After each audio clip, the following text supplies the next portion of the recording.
필라테스 센터 운영, 자동화 운영, 궁금하신 것 다 질문하시로. 필라테스 센터 직접 운영 중인 원장님이신가요? 제가 그 운영 중에 직접 느끼는 고민들 너무 많으시잖아요. 그 질문들을 완전 압축해서 정리를 써서 내려왔습니다. 지금 바로 제가 답변 드릴게요. 안녕하세요. 필라테스 센터 3개를 오토 운영하고 있는 김 대표입니다. 여러분 혹시 오토 운영하면 궁금하신 거 지금 생각나시죠? 저한테도 그렇게 질문을 주셨던 분들이 꽤 많이 계셨거든요. 그래서 같이 공유를 해드리면 너무 좋을 것 같아가지고 제가 직접 질문을 리스트업을 이렇게 해왔는데 여태까지 저한테 이제 개인 SNS 상에서 질문을 주신 걸 바탕으로 제가 한번 추려봤어요. 그래서 이거를 제가 어떻게 답변을 드렸는지 공유를 해드릴 테니까 오토 운영 또 센터 운영에 대해서 정보를 얻어 가셨으면 좋겠습니다. 그래서 지금 바로 시작해 보도록 할게요. 일단은 첫 번째, 뜨든 오토 운영이 뭐예요? 우선은 오토 운영이 아닌 매장을 설명드리면 이해하기가 더 쉬우실 것 같아요. 보통 이제 보통은 이제 필라테스 센터뿐만 아니고 대부분의 매장들이 이제 강사님을 고용을 하시든 직원을 고용을 하시든 이제 인력에 의해 이제 굴러가는 구조잖아요. 근데 거기서 이제 오토 운영화를 한다 하면은 이제 매장 내에서 대표자가 가지고 있는 가치관을 바탕으로 이 센터를 매뉴얼화를 해서 그 매뉴얼한 걸 가지고 강사님이나 관리자나 직원분들께 교육을 시켜드리고 그걸 바탕으로 이제 시스템으로 굴러가는 매장을 오토 운영이라고 하는데 어쨌든 결론을 내리면 대표자가 있던지 없던지 똑같이 아웃풋을 낼 수 있는 매장이라고 저는 생각을 합니다. 그래서 그걸 목표로 저는 계속 운영을 하고 만들어 왔기 때문에 그래서 오토 운영이라 하면 사람의 의존도보다 대표자가 만든 시스템에 대한 의존도가 훨씬 높은 구조라고 설명드릴 수 있을 것 같아요. 그리고 두 번째, 오토 운영을 하면 대표님이 안 계시는데 강사님들과 관리자님들이 제대로 일을 하실 수가 있나요? 이게 대체 어떻게 하나요? 이런 질문이 거의 압도적으로 제일 많았어요. 보통은 불안하실 수 있잖아요. 이제 내가 상담을 직접 했고 운영을 직접 했는데 내가 없으면 이제 강사님들이 난리치시는 거 아니야? 관리자님이 혼자 어떻게 해버리시는 거 아니야? 이런 괜한 불안감이 진짜 많이 드시잖아요. 저도 그랬고. 이거는 제가 했던 작업을 예시로 설명을 드리면 강사님들과 관리자님들께서 센터의 대표님이 안 계시면 어떤 기준을 두고 레슨을 하고 상담을 하고 청소를 하고 운영을 어떻게 해야 되는지 모르시거든요. 그래서 이 문제에 대한 해결책은 대표님께서 어떤 가치를 가지고 센터를 운영을 하시는지 일단 본인이 아셔야 되고 그걸 바탕으로 매뉴얼화를 디테일하게 해주셔야 돼요. 아주 디테일하게. 그러면은 사실 이 모든 사업의 구조가 마찬가지겠지만 구조에 의해서 돌아가야 건강한 사업장이 되는 거거든요. 구조가 없으면 우려하신 대로 대표자가 빠졌을 때 난장판으로 굴러가 버릴 수밖에 없어요. 그래서 이게 내가 걱정이 된다면 걱정되는 부분을 구조화를 시켜주시면 되고 상담을 제대로 하셔서 신규 등록을 잘 이끌어갈 수 있을까? 이런 게 걱정이 되신다면 관리자님께서 상담을 하시고 등록률이 높을 수밖에 없는 구조를 만들어 주시면 됩니다. 생각보다 구조가 거의 100%예요. 그래서 대표님께서 생각하시는 매장의 가치관을 일단 먼저 분명하게 생각을 해보시고 그걸 가지고 두 번째로는 매뉴얼화를 디테일하게 작업을 해주시면 이 문제는 깔끔하게 해결이 됩니다. 근데 이 기준이 없으면 생각보다 강사님과 원장님께서도 운영을 하시고 레슨을 하시고 어떤 규칙으로 이제 회원님들한테 안내를 드려야 되는지 기준이 없으면 더 어려워하시거든요. 근데 반대로 이런 질문을 주실 때도 있어요. 너무 규제가 많으면 관리자님께서 일하는 게 너무 불편하실 것 같은데? 이런 질문을 주시는 분들도 가끔 있으시거든요. 아니고 이제 일하시는 분들께서도 어떤 센터의 기준과 매뉴얼에 딱 갖춰져 있으면 이 매장은 어떤 식으로 굴러가고 상담은 어떻게 해야 되고 청소는 어떻게 해야 되고 이게 정해져 있으시면 훨씬 더 안정적으로 운영을 오랫동안 하시거든요. 그래서 이제 대표님이 부재하실 때 직원분들께서 일을 제대로 하시는지에 대해 걱정이 되신다면 걱정이 안 되는 구조를 만드시면 깔끔하게 해결이 됩니다. 근데 그 구조 어떻게 만드는데요? 궁금하실 것 같은데 이건 또 다음 질문에서 연결해서 설명을 드려보도록 할게요. 자, 그 다음 질문. 세 번째. 그럼 매뉴얼 어떻게 만드나요? 매뉴얼은 이겁니다. 라고 설명을 드릴 수는 없습니다. 이건 저의 개인적인 의견인데, 매뉴얼은 이겁니다. 마케팅은 이겁니다. 홍보는 이겁니다. 정의를 내릴 수가 없어요, 사실. 우리가 이거는 상권마다 다르고, 회원님을 내가 어떤 타겟층을 가지고 모집을 할 건지에 따라 다르기 때문에 결국에는 저번 질문에서 설명을 해드렸다시피 대표님께서 어떤 가치관을 가지고 센터를 운영하고 계신지 이게 분명히 나와야 매뉴얼이든 마케팅이든 상담이든 방법이 거기서부터 파생이 되거든요. 그래서 매뉴얼은 무조건 이겁니다 라고 설명을 드릴 수는 없지만 방법적인 거를 조금 설명을 드리면 일단 내가 대표인데 내가 센터를 운영하고자 해. 나의 가치관은 이거야. 이게 딱 분명하게 나오셨으면 그거를 가지고 세분화를 시켜보시는 거예요. 청소만 놓고 봐도 카테고리가 굉장히 많이 뻗어갑니다. 청소, 신발장 청소 어떻게 해야 되는지, 바닥 청소, 거울 닦기, 뭐 이런 거. 이거를 한번 리스트업을 싹싹싹싹 해보시면 돼요. 청소 카테고리, 상담 카테고리, 뭐 강사님 관리, 회원 관리, 재등록 관리, 신규 관리, TM 관리, 마케팅 너무 많잖아요. 이거를 카테고리별로 상세하게 한번 적어보세요. 그리고 원장님께서 운영을 직접 하셨다면 내가 어떻게 운영을 했는지를 그거에 따라서 또 다 적어보시는 거예요. 청소를 예를 들어 볼게요. 청소 같은 경우는 우리가 청소해야 되는 게 너무 많잖아요. 거울 닦기와 뭐 신발장 청소 이거를 예를 들어 보면은 거울 닦기를 원장님께서 직접 하셨다면 그냥 닦으셨을 거예요. 뭘 뿌리든 뭐 하든. 근데 이걸 매뉴얼화를 하셔야 된다고 생각을 해보신다면 어떤 걸레로 어디서부터 어디까지 어떤 방법으로 어떻게 보면 육하 원칙을 생각해 주시면 돼요.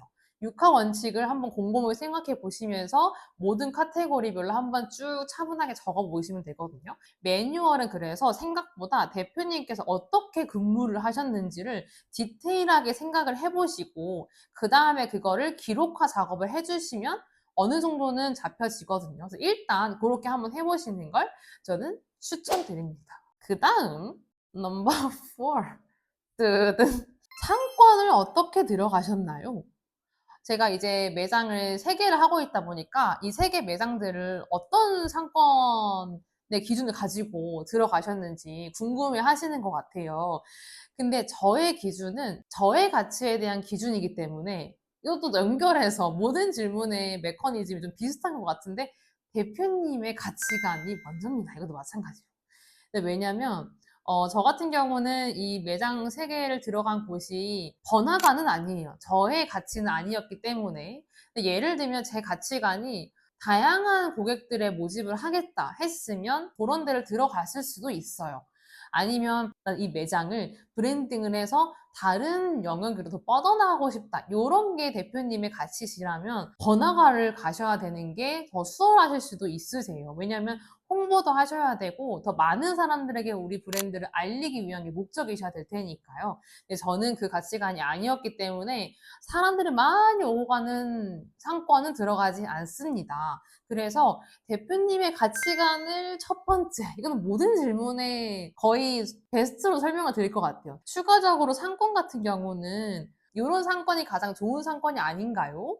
이런 질문도 받았기 때문에 추가적으로 설명을 드리면 무조건은 아닙니다. 그런 상권이 좋을 수도 있고 반대로 별로일 수도 있어요. 굉장히 애매하게 지금 답변을 드린 것 같은데 저도 정답은 이겁니다, 여러분. 이것만 하세요라고 말씀드리면 저도 편하고 들으시는 분들도 굉장히 편하실 것 같은데 여러분들의 가치관이 뭔지를 일단 한번 생각을 해보시고 그 모집 풀이 있는 지역과 상권으로 들어가시는 게 정답입니다.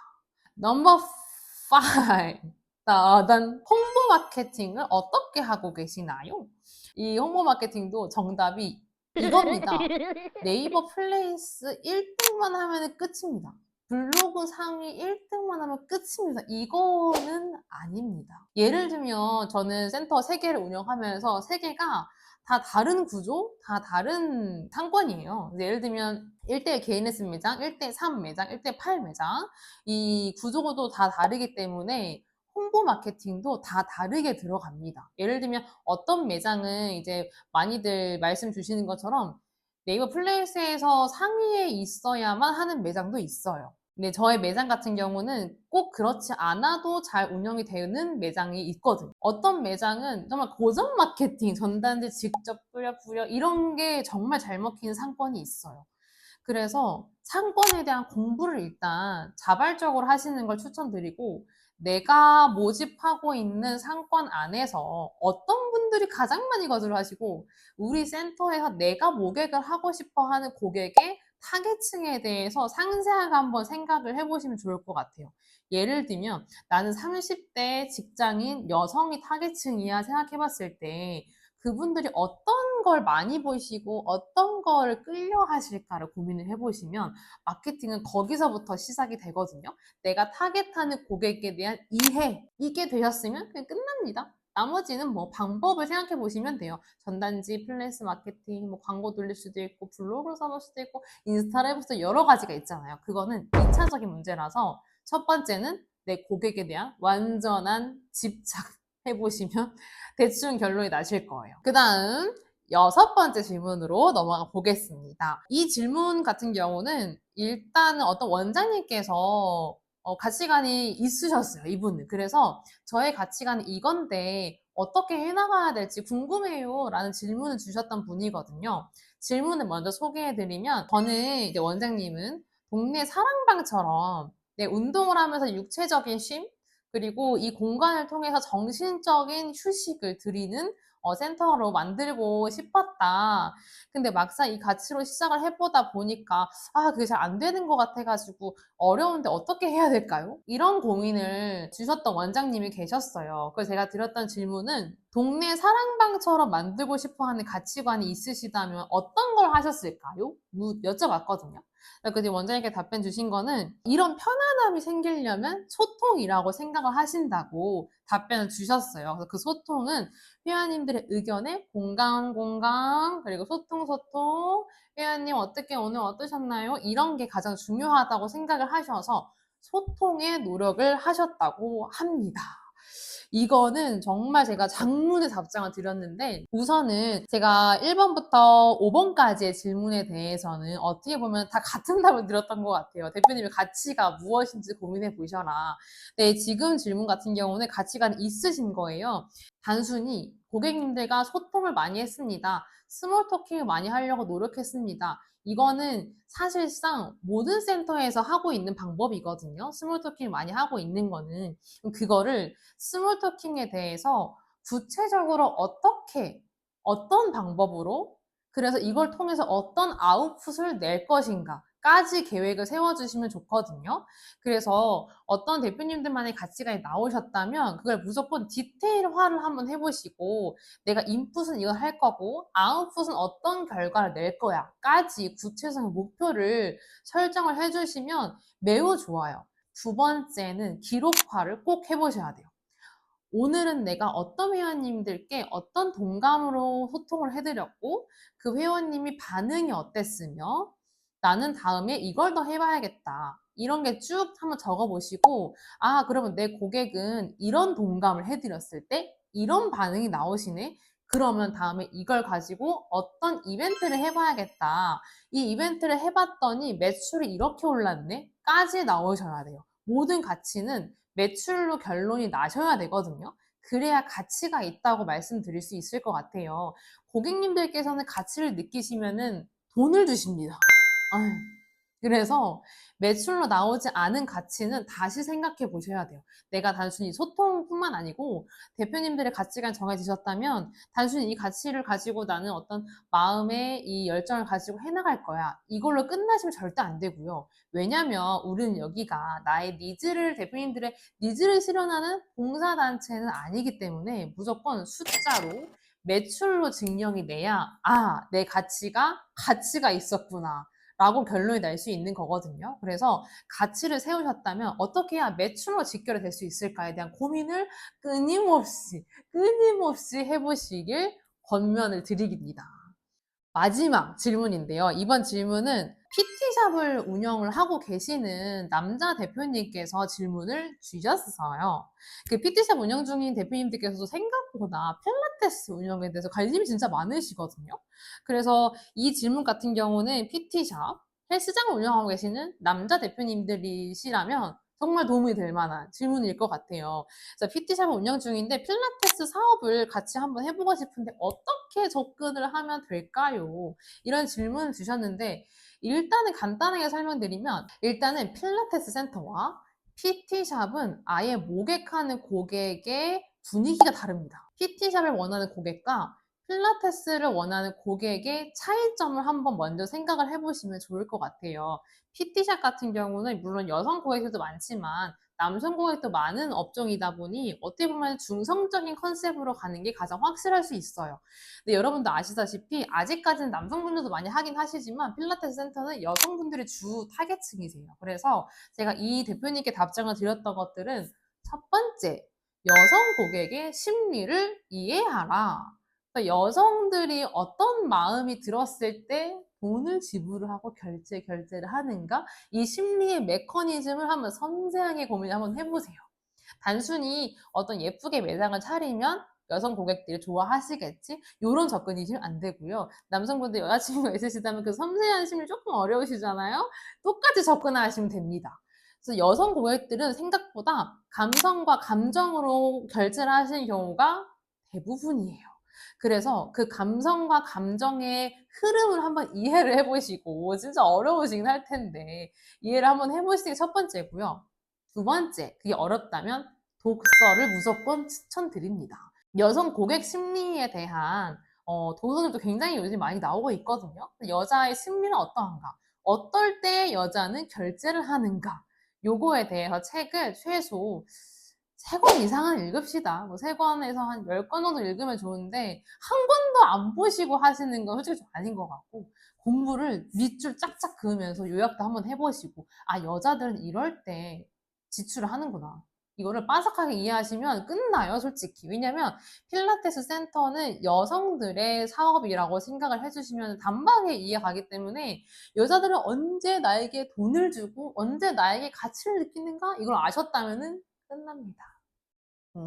이렇게 해서 7가지 정도 질문을 추려서 여러분들께 답변을 드려봤는데 이거 외에 사실 질문을 주시는 게 너무 많았어요. 추리고 답변을 해드려 봤는데 근데 제가 궁금해하는 답은 안 나왔네요. 하실 수도 있으시거든요. 댓글에 남겨주시면 제가 또 대댓글로 답변을 드리도록 하겠습니다. 그래서 필라테스 센터 운영, 그리고 오토 운영, 자동화 운영, 매뉴얼 어떻게 하는지 궁금하시잖아요. 그거에 대해서 질문들 다 댓글로 남겨주시면 제가 성심성의껏 답변을 드리도록 하겠습니다. 오늘도 마찬가지로 이렇게 이 영상 끝까지 봐주신 게 전 너무 감사한 거 있죠. 그래서 오늘도 끝까지 봐주신 여러분들께 깊은 감사를 표해드리고 싶고, 다음 영상도 정말 고민을 많이 합니다. 여러분들 어떤 걸 궁금해 하실까? 필라테스 센터 운영에 대해서 정말 고민을 많이 하고 만들거든요. 그래서 그 마음 알아주셨으면 좋겠고, 어떤 영상을 더 보고 싶으신지도 댓글로 달아주시면 제가 마구마구 퍼드리겠습니다. 오늘도 이 영상 끝까지 봐주신 분들 너무 감사합니다.